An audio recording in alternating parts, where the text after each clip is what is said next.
नमस्कार विद्यार्थी मित्रांनो, इयत्ता 5वीच्या सर्व विद्यार्थी मित्रांचं आपल्या युट्यूब चॅनलवर सहर्ष स्वागत आहे। तर बेटा, या ठिकाणी आपण 5वा घटक जो आहे व्यावहारिक गणित या घटकामधील सराव संच 5.3 सरळ व्याज या भागावर आधारित आपल्याला सराव संच आपल्याला या व्हिडिओमध्ये शिकायचा आहे। सरळ व्याज म्हणजे काय बाबा? आता या उदाहरणामध्ये आपण बघितले, 2 उदाहरणे मी दिलेत। 10,8 दराने 5,000 रुपये मुद्दलावर 3 वर्षांचे व्याज किती? हे 10,000 काय आहे, मुद्दल काय आहे, व्याज काय आहे, तर हा भाग आपल्याला याच्यामध्ये शिकायचा आहे। समजा आपण बँकेकडून वगैरे कोणताही व्यवहार करताना बँकेमध्ये पैसे ठेवत असतो किंवा बँकेकडून कर्जाने पैसे घेत असतो, रक्कम घेत असतो, तेव्हा त्या रकमेला म्हणायचं मुद्दल। ती जी रक्कम आपण व्याजाने घेतो किंवा व्याजाने देतो, ठेवतो, त्या रकमेला, त्या पैशांना म्हणायचं मुद्दल म्हणायचं असते। मुद्दल म्हणजे पैसे, रक्कम, याला म्हणायचं मुद्दल। आणि मुदत म्हणजेच मुदतला काळ सुद्धा म्हणतात। किती काळासाठी ठेवली रक्कम? 2 वर्षासाठी ठेवली, 3 वर्षासाठी ठेवली, 4 वर्षासाठी ठेवली, 1 वर्षासाठी ठेवली किंवा 1 वर्षासाठी घेतली कर्जाने रक्कम, 2 वर्षासाठी घेतली, तर याला म्हणतात मुदत किंवा काळ। हा वर्षामध्ये असतो, 1 वर्ष, 2 वर्ष, अशा प्रकारे वर्षामध्ये असतो। आणि मुदत झाला, मुदतलाच काळ म्हणतात। आणि दसे हा एक भाग असतो। दसे म्हणजे काय आहे? दशादशे 8 राहते, 10 राहते, 15 राहते, कोणताही दशादशे राहू शकतो। मग दर साल, दर शेकडा, दशादशे म्हणजे दर साल, दर शेकडा। दर साल म्हणजे प्रत्येक वर्षाला, दर शेकडा म्हणजे 100 रुपयाला, शेकडा म्हणजे 100, म्हणजे 100 रुपयाला एका वर्षाचं व्याज 8 रुपये, 10 रुपये, 15 रुपये, त्या उदाहरणावरून कमी जास्त व्याज असू शकते। म्हणजे काही बँकांचं व्याजदर कमी असते, काही बँकांचं व्याजदर जास्त असते। आपण कोणाला कर्जाने रक्कम दिली तर त्याचं व्याजदर त्या देणाऱ्या व्यक्तीवर अवलंबून असते आणि घेणाऱ्या व्यक्तीवर सुद्धा अवलंबून असते। मग तो किती व्याज देतो आणि किती व्याज घेतो, म्हणजे दर साल, दर शेकडा, म्हणजेच या व्याजाचा दर म्हणतात त्याला, थोडक्यामध्ये काय म्हणतात? व्याजाचा दर। तर हे झालं मुदत, दशादशे आणि सरळ व्याज। आता या सर्वांचं गणित असते एक। समजा आपल्याला मुद्दल माहित आहे, मुदत माहित आहे आणि दर माहित आहे। मग याचं एक सूत्र आहे बेटा, मदक, सोपं आहे, मदक भागिले 100। मदक भागिले 100 हे सूत्र लक्षात ठेवायचं। म्हणजे मुद्दल, द म्हणजे दर आणि क म्हणजे काळ। मदक भागिले 100 अतिशय सोपं सूत्र आहे। या सूत्रामध्ये किमती ठेवल्या की आपल्याला सरळ व्याज प्राप्त होते। आणि या सरळ व्याजाला थोडक्यामध्ये स सुद्धा म्हणतात, हे सुद्धा आपण समजून घ्या। स म्हणजे सरळ व्याज, म म्हणजे मुद्दल, द म्हणजे दर आणि क म्हणजे मुदत किंवा काळ। या दोन्ही बदल शब्द काय आहे? क आहे। आणि भागिले 100 अतिशय सोपं सूत्र। या सूत्रामध्ये ह्या किमती ठेवायच्या आणि जर सरळ व्याज विचारलं तर सरळ व्याज काढायचं। एखाद्या उदाहरणामध्ये मुद्दल विचारतात, दर विचारतात, काळ विचारतात, ते सुद्धा कसं सोडवायचं हे आपण या उदाहरणामध्ये सोडवताना बघूयात।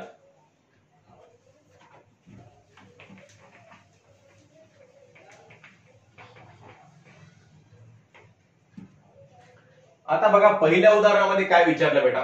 10,8 दराने 5,000 रुपये मुद्दलावर 3 वर्षांचे व्याज किती? मग 10,000 मुद्दल किती सांगितला?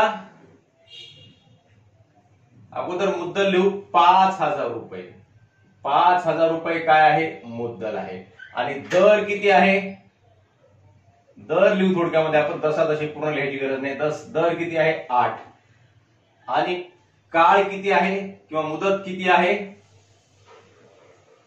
मुदत बरोबर आहे 3 वर्ष। आणि व्याज बरोबर किती? व्याज म्हणजे सरळ व्याज। व्याज बरोबर किती विचारलं? तुम्हाला आता सांगितलं सूत्र लिहायचं, अतिशय सोपं सूत्र आहे। काय सूत्र लिहायचं? सरळ व्याज बरोबर आहे मुद्दल गुणिले दर गुणिले काळ भागिले 100। म म्हणजे मुद्दल, द म्हणजे दर, क म्हणजे काळ म्हणजेच मुदत आणि भागिले 100। मग यांच्या किमती या ठिकाणी ठेवून टाकायच्या. म ची किंमत किती आहे 5000 आहे, गुणिले द ची किंमत किती आहे 8 आहे, गुणिले क ची किंमत म्हणजे मुदत किती आहे 3 वर्ष आहे, भागिले 100. आता भागिले मध्ये जो 100 आहे बेटा, त्या 100 मध्ये 1 च्या पुढे 2 शून्य आहेत बेटा.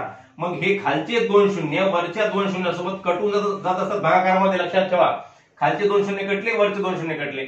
मग आता वर किती उरला बेटा 50 गुणिले 8 गुणिले 3 बरोबर आहे 50 गुणिले 8 गुणिले 16 8 त्रिक 24. या दोघांचा गुणाकार करून घेतला. मग बरोबर आहे 24 शून्य शून्य आणि 24 पाचा 120. अशा प्रकारे 1200 रुपये जे आहे त्याचं काय झालं सरळ व्याज झालेलं आहे. म्हणून सरळ व्याज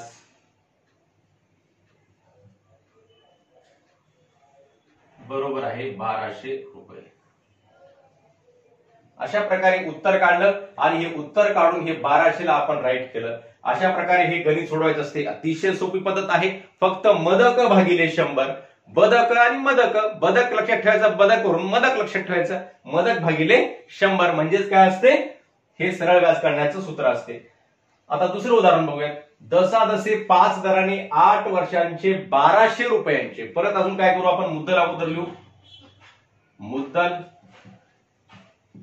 बरोबर 1200, दर बरोबर आहे व्याजाचा दर लिहा वाटल्यास,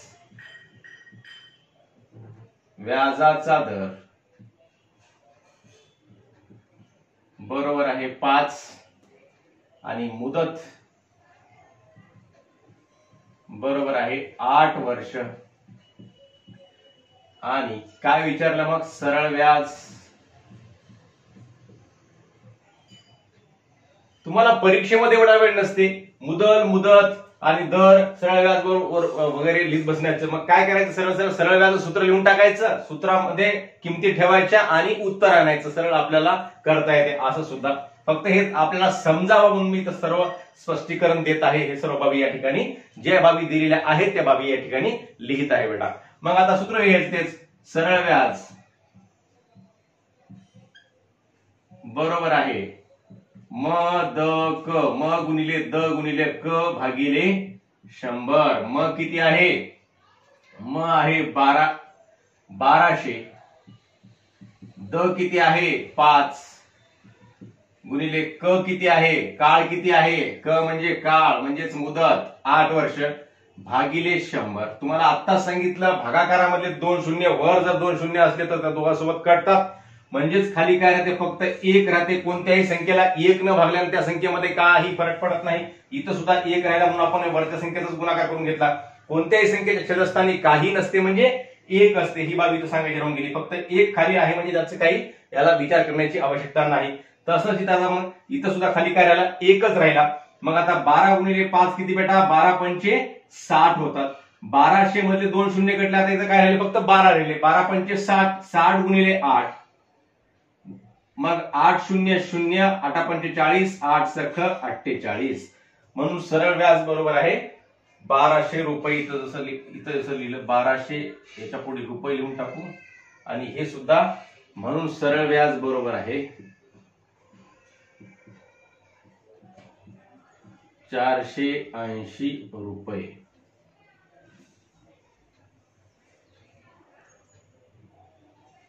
मग 480 रुपयाला या ठिकाणी राईट करून टाकू 480.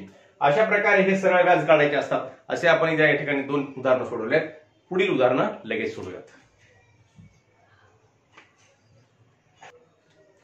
तर बेटा तिसरा प्रश्न आहे. दसादसे 5 दराने 6 वर्षांचे काही मुद्दलाचे सरळ व्याज 360 रुपये होते तर मुद्दल किती. या ठिकाणी काय सांगितलेलं आहे जी माहिती दिली ती लिहून घ्या.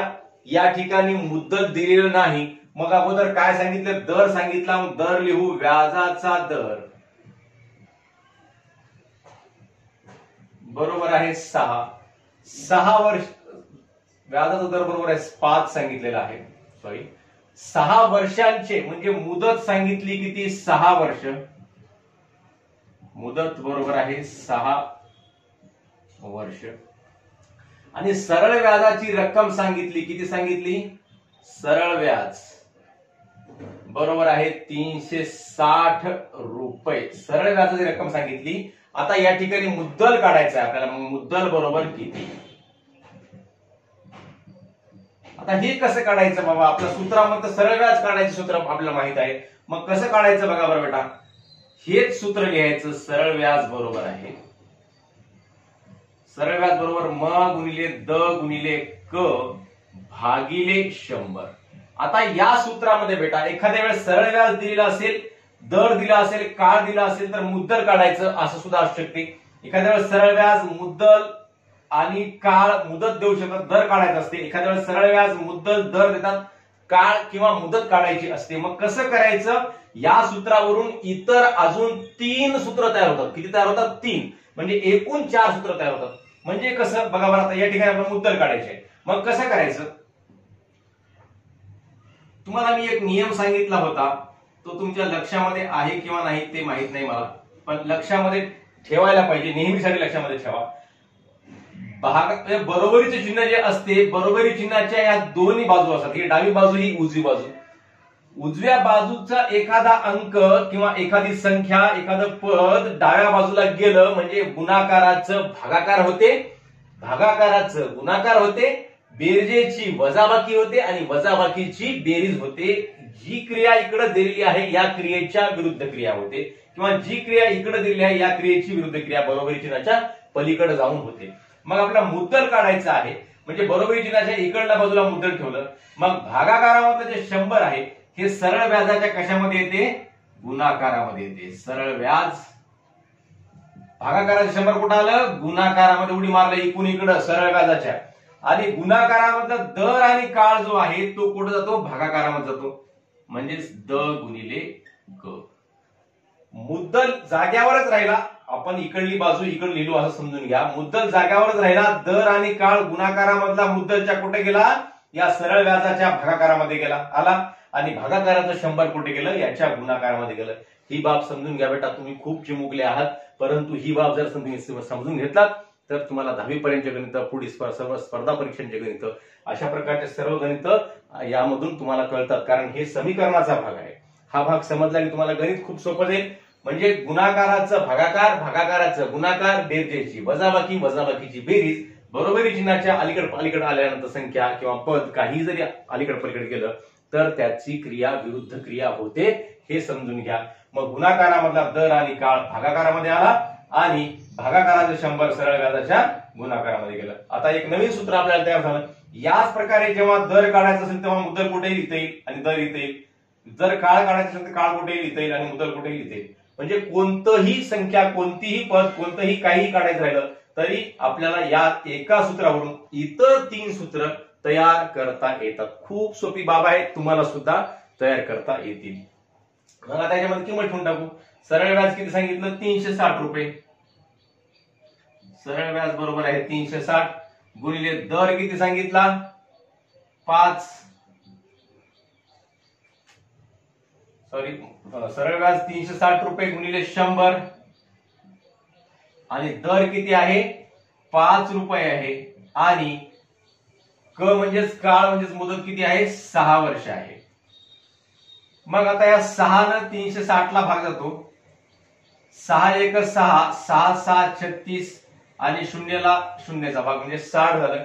मग 5 न या 60 लाही भाग जातो, 100 लाही भाग जातो. कशाला भागा? 5 1 5, 5 1 5, 6 मधून 5 गेले, 1 उरले, 10 झाले, 5 2 10. अशा प्रकारे तुम्ही भागाकार करायला शिका. आता इथे काय आलं? 360 ला 6 न भागलं किंवा 5 न सुद्धा भागू शकलो असतो आपण. 6च्या पाण्यामध्ये 36 देऊन आपल्या डोक्यामध्ये 6 आलं. मग 6 न भागलं, भागाकार किती आला बेटा? 60 आला. खाली 1 आला. मग या 60 ला परत 5 न भाग जातो म्हणून 60 ला परत 5 न भागलं, किती आलं? 12 आलं. मग 12 गुणिले 100 किती होतात? 12 गुणिले 100 12 0 0, 12 0 0, 12 1 12. मग 1200 खाली भागाकारामध्ये काय आहे? 1 गुणिले 1 म्हणजेच 1 1 1, 1200 छेद 1 म्हणजेच 1200. म्हणून मुद्दल बरोबर आहे 1200 रुपये. अशा प्रकारे काढायचं असते. खूप सोपी बाब आहे. मग 1200 रुपयाला राईट करायचं. फक्त इथं कसं झाला, भागाकाराचा गुणाकार झाला, गुणाकाराचा भागाकार झाला, ही बाब समजून घ्या आणि सरळ नवीन सूत्र तयार करा आणि नवीन सूत्र तयार करून त्याच्यामध्ये किमती ठेवायच्या आणि गणित सोडवायचं. आता इथं काय दिलं, दशादशे काही दराने म्हणजे दशादशे काढायचं आहे आपल्याला. 100 रुपयांचे 1 वर्षाचे मुद्दल किती सांगितलं, 100 रुपये. मुद्दल बरोबर आहे 100 रुपये. 1 वर्ष मुदत किती सांगितली, 1 वर्ष. सरळ व्याज किती सांगितला, 3 रुपये.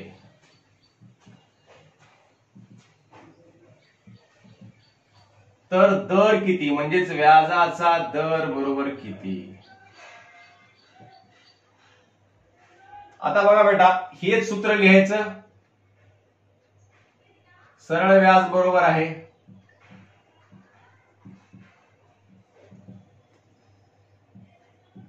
मदक भागिले 100. आपल्याला काय काढायचं आहे, द काढायचं आहे.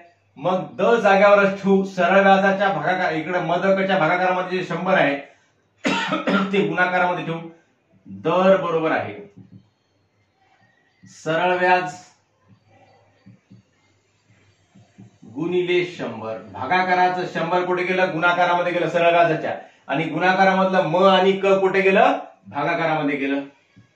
म गुणिले क बरोबर आहे. सरळ व्याज किती सांगितलेलं आहे, सरळ व्याज सांगितला 3 रुपये आणि गुणिले 100 छेद मुद्दल किती आहे, 100 रुपये आहे मुद्दल, आणि काळ किती आहे, 1 वर्ष काळ आहे.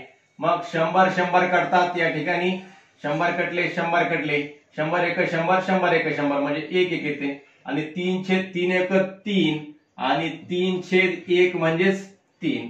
म्हणून व्याजाचा दर बरोबर आहे 3 रुपये. दर साल दर शेकडा 3 रुपये व्याजाचा दर. पर्याय क्रमांक 2. हे गणित आपल्याला तोंडी सुद्धा करता आलं असतं, परंतु तुम्हाला दर कसा काढायचं हे सूत्र कळावं आणि हे गणित तुम्हाला करता यावं अशा प्रकारचं गणित म्हणून या ठिकाणी सोडून दाखवलं. काय सांगितलं होतं, 100 रुपये मुद्दल सांगितलं, मुदत 1 वर्ष सांगितलं, आणि मग दर साल दर शेकडा, दर साल दर शेकडा व्याज किती सांगितला होता, 3 रुपये सांगितला होता. म्हणजे तेच उत्तर होतं आपलं, जसं दर साल दर शेकडा जे म्हणतो आपण. म्हणजे दर साल म्हणजे एका वर्षाला 100 रुपयाला किती व्याज झालेले आहे, 3 रुपये व्याज झालेले आहे. म्हणजेच ते काय आहे, व्याज 3 रुपये व्याज आहे. अशा प्रकारे हा 4था प्रश्न आपण तोंडी सुद्धा सोडू शकलो असतो, परंतु दर कसा काढावा तुम्हाला कळावं म्हणून या ठिकाणी सूत्र लिहिलं आणि सूत्र लिहून हे उत्तर काढलं. तर अशा प्रकारे हे 4 प्रश्न सोडवले. लगेच आपण 5वा प्रश्न सोडूयात. तर बेटा 5वा प्रश्न आहे, 100 रुपयाचे दशादशे 8 दराने 3 वर्षांचे व्याज किती. मुद्दल सांगितली 100 रुपये, मुद्दल बरोबर आहे 100 रुपये, व्याजाचा दर आहे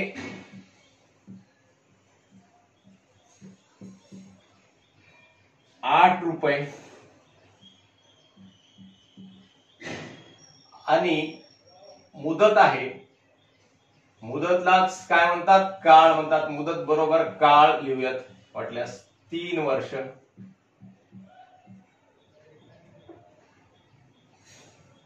आणि सरळ व्याज बरोबर किती. व्याज म्हणजेच काय, सरळ व्याज बरोबर किती. हे सरळ व्याज आपल्याला या ठिकाणी काढायचं आहे. सूत्र सोपं सूत्र आपणा सर्वांना नक्कीच पाठ झाला असेल.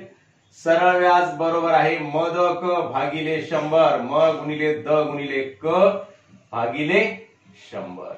मग म किती आहे, 100 आहे, मुद्दल 100 आहे, दर किती आहे 8 रुपये आहे, आणि काळ किती आहे 3 वर्ष आहे, भागिले 100 ला भागिले 100. मग इथले 100 एक 100, 100 एक 100 हे दोन्ही कटले. 8 एक 8, 8 2 16, 8 त्रिक 24 रुपये. म्हणून सरळ व्याज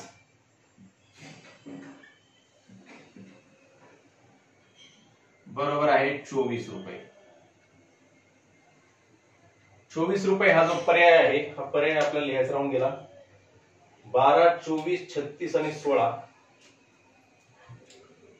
पर्याय क्रमांक 1 12 रुपये, 2 24 रुपये आणि 3 36 रुपये आणि 4 16 रुपये. तर यामधला 24 रुपये जो पर्याय आहे तो पर्याय बरोबर आहे, राईट आहे.